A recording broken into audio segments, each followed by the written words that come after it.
죄는 우리뿐만이 아니라 우리와 함께 있는 자들에게도 영향을 미칩니다.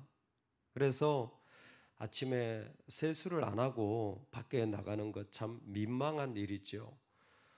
하루 이틀만 지나면 금방 냄새가 납니다. 그런데 우리 마음을 씻어내지 않는다면, 그래서 그 마음이 주님으로 채워지지 않는다면 그것만큼 더 나와 같이 있는 자들에게 나쁜 영향을 주는 게 없는 것 같아요.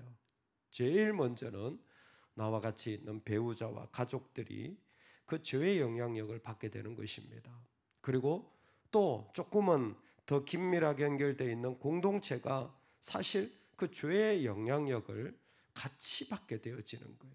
그래서 우리에게 중요한 것은 죄의 자리를 벗겨버리는 것입니다. 왜? 죄는 전염병이에요. 죄는 전염병입니다.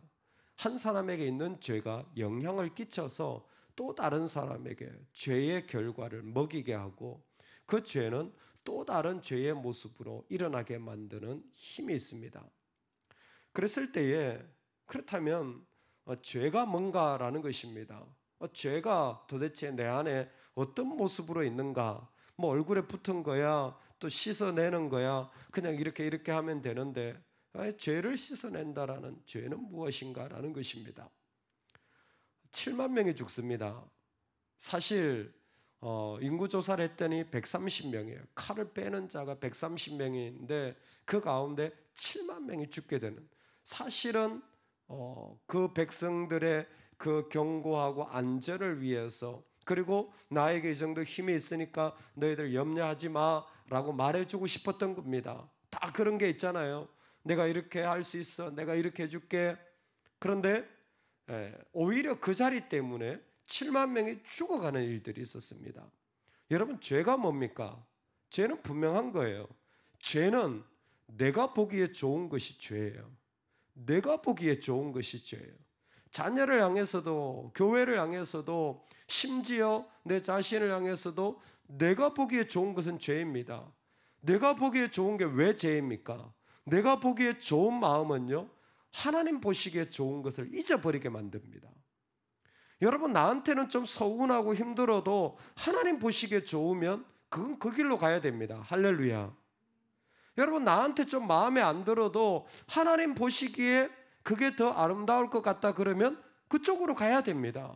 근데 우리는 내가 보기에 좋은 대로 되어지지 않으면 그게 서운하고 마음 아프고 그게 상처가 되어는 죄인입니다. 죄는 끊임없이 마음의 자리에 내가 앉아 있어요. 우리는 그 자리를 밀어내야 합니다. 오늘 주님이 보시기에 좋은 것으로 우리의 마음이 옮겨가길 소망합니다. 그래서 어떤 일이 생기면 뭐예요? 주님이 보실 때는 어떨까? 주님은 뭐가 더 좋으실까? 내 편 말고요. 내가 보기에 좋은 것 말고요. 주님 보시기에 뭐가 더 좋을까? 주님께는 뭐가 더 기쁠까? 자꾸 이 마음을 우리가 이 아침에 예배를 드리면서 주님이 뭐라고 말씀하시나 찬양을 드리면서 우리가 지금 세워나가는 것 아닙니까? 7만 명이 죽었어요. 그런데 놀랍게도 다윗의 그 참 믿음이 늙어갔잖아요. 다윗의 믿음이 늙어갔다라는 그 모습은 숫자의 힘에 눌려버린 인생이 되어져 버린 거예요. 이 정도는 충분한데, 있어야 될 것 같은데 라는 마음들이 오가자 이미 믿음이 늙어갔어요. 그런데 다윗의 참 아름다운 부분이 있어요. 그게 뭐냐면, 그는 어떤 상황에서도 하나님과 연결되어 있는 사람이에요. 심지어 이런 실수 중에라도 하나님은 어떠실까라는 질문을 잃어버리지 않은 것 같아요. 다윗이 백성을 조사한 후에 그의 마음에 자책하고, 조사를 딱 하면서 아이쿠야, 그 일이 딱 결과가 나왔어요. 든든하다, 됐다, 이런 게 아니에요. 이게 참 다윗의 아름다움인 것 같아요. 좋은 결과가 나왔는데도 불구하고 아이쿠야, 내가 하나님 보시기에 어떤지를 까먹었구나. 내 손에 뭔가를 가진 게 중요한 게 아니라 하나님의 손에는 어떻게 지어져 있을까, 이걸 본 거예요. 여러분, 내가 배부른 게 아니라 하나님이 어떠실까를 본 겁니다. 그랬더니 금방 그의 마음에 이게 아니었다라는 심한 자책이 들기 시작했던 것입니다. 죄는 끊임없이 우리 가운데 계속해서 소원을 두고 우리를 두드리지만, 여러분, 믿음의 사람들에게는 또 하나님이 성령을 통하여 이와 같이 너 지금 하나님과의 관계를 한번 생각해 봤니? 네가 아니라 하나님이 뭘 기뻐하시는지, 하나님 보실 때 어떤지를 너 한번 기도해 봤니? 라고 두드리시는 거예요. 그때 깜짝 놀라게 되는 거죠. 우리 모두가 다 경험해 봤던 일들 아닙니까? 또 경험하고 있는 일들 아닌 거예요. 내가 정말 큰 실수를 했구나. 130만 명이 있는 게 하나도 좋은 게 아니에요. 내 주위에 그렇게 든든한 힘이 있는 게 하나도 좋은 게 아니었어요. 여러분, 이걸 깨달으실 수 있기를 소망합니다. 저는 하도 많이 들어가지고 너무 좋은 집에 사는데, 너무 재정이 많은데, 참 교회가 큰데, 얼마나 규모가 있는데 하나도 좋지가 않은 거예요. 하나도 좋지가 않은 거예요. 언제? 내 영혼이 하나님 앞에 은혜 받지 못하면 하나도 좋지 않아요. 그거 오히려 짐인 거예요. 그 자리가 오히려 지옥 같은 거예요. 그게 높을수록 더 무거운 거예요. 자책이 일어난 거예요. 우리 인생이 이와 같지 않습니까? 자책이 일어난 거예요. 내가 이 일을 행함으로 큰 죄를 범하였나이다. 아니, 다윗이 무슨 밧세바와 같이 간음한 그런 죄를 저지른 것도 아닌데 무슨 큰 죄를 저질렀습니까? 예, 제일 큰 죄는 내가 기뻐하는 걸 내가 하고 있는 거예요. 제일 큰 죄악이에요. 나 좋으라고 하는 일들, 그쵸? 그냥 우리 가정 좋으라고만 하는 일들에 빠져야 사는 인생은 끝난 거예요. 믿음이 연약해져 버린 거예요. 다윗이 아침에 일어날 때 여호와의 말씀이 다윗의 선견자 된 선지자 갓에게 임하여 이르시되, 하나님이 오늘 우리에게 죄에 대한 값이 있다라는 걸 가르쳐 주십니다. 다윗이지만 죄의 값을 지나갈 수는 없어요. 아무리 다윗이라도 죄의 값은 지불해야 된다는 걸 분명히 보여줍니다. 여러분, 우리가 허물 있고 하나님 앞에서 악하게 행한 일들이 있다면 반드시 값을 치릅니다. 반드시 그 값을 치르게 되어 있어요. 그 값이 이미 우리 안에서 일어나는 거죠. 왜? 우리 마음에 평화가 없어요. 기쁨이 없습니다. 벌써 마음이 위로 아래로 정말 싫어, 막 마음에 좋지 않아, 막 벌써 전조전상이 있을 거예요. 그 값을 치르게 되어 있어요. 그럼 뭐예요? 결국 주변이 피바다가 되어지는 거죠. 값을 치르게 되어져요. 그 값을 치르도록 하기 위하여 선지자를 보냅니다. 갓을 보내어서 세 가지 재앙 중에 선택하라 하는 거예요. 첫 번째는 7년 동안 흉년이 있을 것이라는 거예요. 이건 이스라엘 전역에 대한 심판인 것이죠.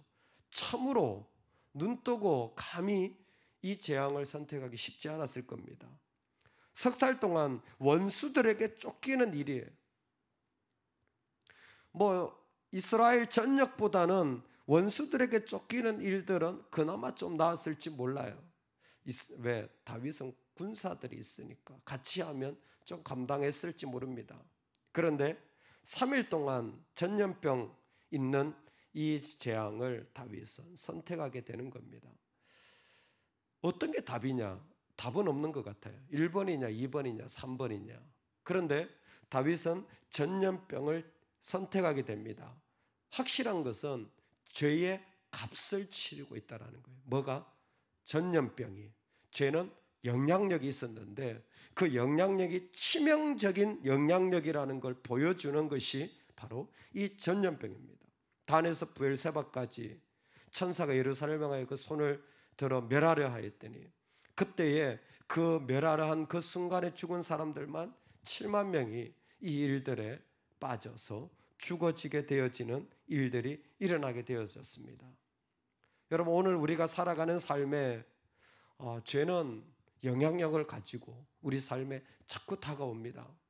여러분, 이 죄를 향하여서 우리가 어떻게 이 죄를 좀 이기고 살아가느냐, 이게 지혜인 것 같아요. 죄는 그냥 한꺼번에 다가오지 않는 것 같아요.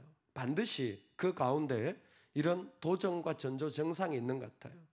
그럴 때에 우리 마음에 뭔가 하나님을 향하여 끄리낌이 있다라는 것을 우리는 민감하게 받아들여야 됩니다. 그래서 항상 도장을 하나 들고 다니세요. 도장을 하나 들고 다니시면서 하나님 도장이 찍혔는지를 확인해 보세요. 이 생각에 하나님 도장이 찍혔나? 예. 하나님 도장이 안 찍혔으면 뭐예요? 이거 준비가 안 된 거예요. 이거는 옳지 않은 거예요.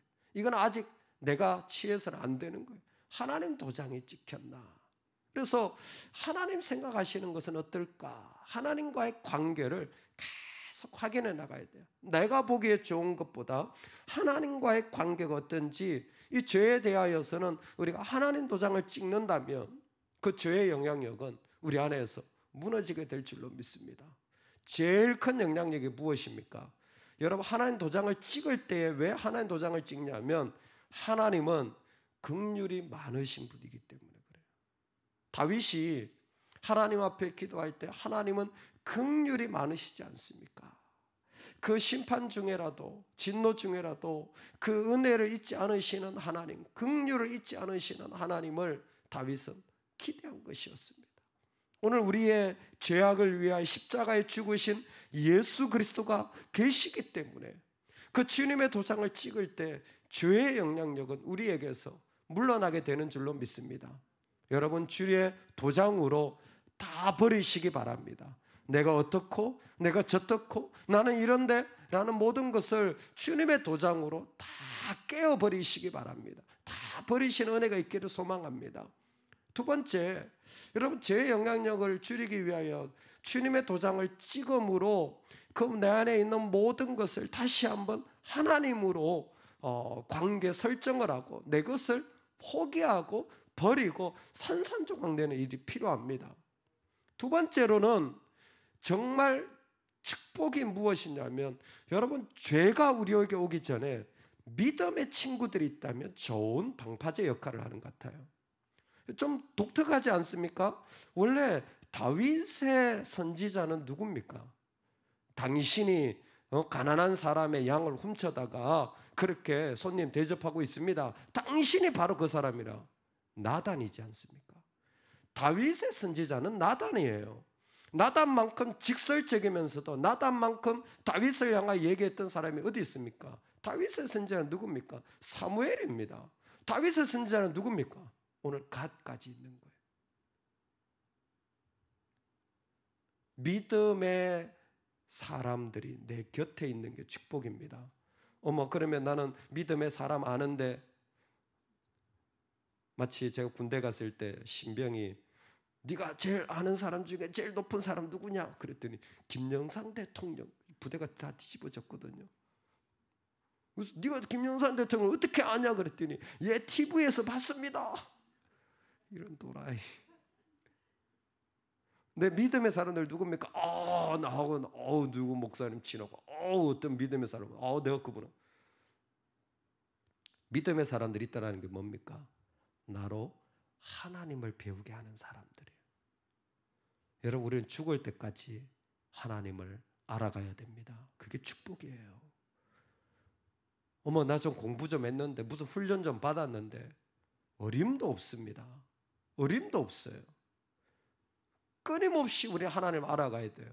하나님 풍성하신 분이기 때문이기도 하지만 우리 죄의 영향력이 결코 작지 않기 때문에 하나님 외에, 예수님 외에, 십자가 외에 그 죄를 이길 수 있는 길이 없기 때문에 세상에 어떤 것 갖다 놔도 죄는 못 이겨요. 근데 우리가 하나님을 알아갈 때 죄를 이기거든요. 그러니까 내가 믿음의 사람들이 있다는 건 뭐예요? 나로 내가 이런 상황에서도 하나님을 알게 해주는, 그냥 인간적으로 내 편이 되어주는 사람은요, 나중에 오히려 더 큰 송곳이 되어집니다. 그런 사람 없어도 돼요. 근데 나로 하나님을 알게 해주는 나단 같은 사람, 각 같은 사람이 있을 때, 그때에 비로소 내가 죄의 영향력을 이겨나갈 수 있는 겁니다. 여러분, 기도하셔야 돼요. 나한테 하나님을 말씀하여 주는, 나한테 하나님을 알게 하여 주는 분이 내 주위에 하나님을 가득하게 해주세요. 찾아가야 됩니다. 여러분, 마음을 열고 구해야 됩니다. 좀 가르쳐 주세요. 우리가 사모해야 됩니다. 왜? 그것이 내 죄악의 일들을 무너뜨리는 중요한 기회가 되어지기 때문입니다. 이 일들이 다윗을 만들었어요. 어떤 다윗입니까? 다윗의 이 모습은 흠모할 만한 것 같습니다. 자책을 했어요. 그래서 갓이 와서 진노를 말했습니다. 그리고 그 진노의 일들이 일어나서 사람들이 죽었어요. 7만 명이 죽었습니다. 그리고 천사가 예루살렘에 향하여 멸하려 하였던 것까지 다 이제는 손을 거뒀어요. 뭐예요? 하나님이 이제는 심판하지 않겠다라는 겁니다. 그런데 17절에 다윗이 백성을 치는 천사를 보고 곧 여호와께 아뢰 이르되 나는 범죄하였고 악을 행하였거니와 이 약물이는 무엇을 행하였나이까? 청하건대 주의 손으로 나와 내 아버지의 집을 치소서 하니라. 아멘. 이미 다 끝났습니다. 이미 다 끝났는데 다윗은 기도하고 있어요. 앞에도 물론 기도했습니다. 어떤 기도냐면 제사의 기도를 해요. 아리우나의 타작마당에 가서 제사의 기도를 드림. 그것은 하나님 앞에 특별한 이 다윗의 어떤 이 예배를 통하여 하나님께 나아가는 그의 신앙의 중심일 겁니다. 이 얘기는 다시 말할 필요도 없어요. 그런데 다윗의 특별한 모습은 이미 다 끝났는데도 불구하고 중보기도를 하고 있어요. 이 백성 치지 마세요. 아니 다 끝났다니까. 재앙 다 했어. 내 마음 뉘우쳐서 다 끝났어. 그런데도 불구하고 중보기도를 하고 있는 겁니다. 왜 중보기도를 하는 겁니까? 그 사람들 잘 되라고? 아니요. 나와 내 아버지의 집을 치소서.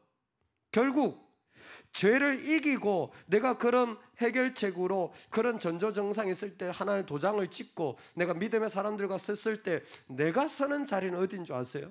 정말 내가 그 가운데서 기도하고 예배했더니 내가 서는 자리가 어디냐면 나를 내어드리는 자리, 나를 희생하는 자리, 나를 희생하는 자리, 나를 치소서. 다윗은 다 심판 끝났으니까 이제 내가 살겠다가 아니라 나를 치소서, 우리 가정을 치소서, 내가 나를 내어드리겠습니다.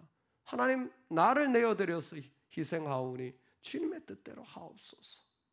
이것이 다윗이 보여준 믿음의 자리예요.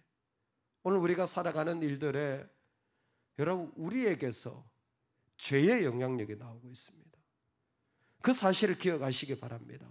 내가 하나님 앞에 제대로 서지 못하여서 나에게 좋은 거 조금이라도 붙잡았다가는 큰일 납니다. 오늘 다시 한번 주님 보시기에 좋았던 모습, 주님 보시기에 괜찮은 마음으로 우리의 삶이 준비되기를 소망합니다. 그럴 때 죄의 값을 지불하는 그 자리에서조차도 우리는 다시 한번 하나님 앞에 우리의 모습을 그분이 보시기에 좋은 방향으로 나를 내어드리는 은혜가 있기를 간절히 축원합니다.